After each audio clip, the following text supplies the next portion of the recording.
এবছরের জামাই ষষ্ঠীটা শনিবার পড়েছিল, তাই বাবা আমাদের নিমন্ত্রণ করেছিল রবিবার। মানে আমাদের বাড়িতে জামাই ষষ্ঠীর খাওয়া দাওয়া রবিবারই হবে। তবে শনিবার সকালে মা ফোন করে বলল এবছর রিয়ানের প্রথম ষষ্ঠী, বিচানের জল, আশীর্বাদ, যেগুলো আমাদের ও বাড়ির নিয়ম, সেগুলো মা পরের দিন ওকে দেবে। তাই বলেছিল ওকে ফোন করে একটু দেরি করে হলেও শনিবার দিনই আমাদের যেতে। বিয়ের পরে আমরা প্রতিটা মেয়েই বাড়ি যাওয়ার জন্য এক পা সবসময় এগিয়েই থাকি। সকালবেলা পুজো দিতে বসেছি, ও যখন আমায় এসে বলল তাড়াতাড়ি সব কাজ কমপ্লিট করে নাও, তাড়াতাড়ি আমরা আজকে ও বাড়িতে যাবো, ও বাড়িতে থাকবো, শুনে তো আমি ভীষণই খুশি। ইনফ্যাক্ট সমস্ত কাজ যেন সেদিন আমার রোজকারের তুলনায় একটু আগেই হয়েছিল।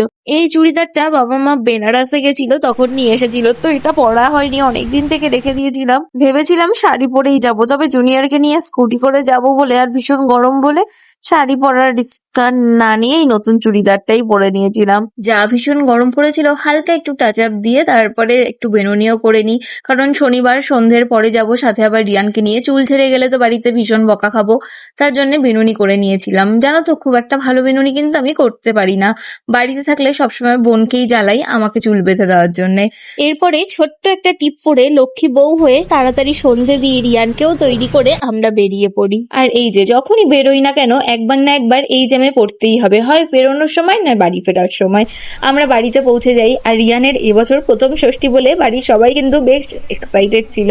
মা আমাদের সবাইকে আশীর্বাদ করে বিচানের জল দেয়, এটা আমাদের বাড়ির একটা নিয়ম, ষষ্ঠীতে করে। সন্তানের মঙ্গল কামনায় মায়েরা এই নিয়মটা করে আমাদের বাড়িতে। আর আমার যেহেতু এবছর যাওয়ার প্ল্যান ছিল না, গিয়েছিলাম ও রাতের বেলা, তাই আমি করতেও পারিনি।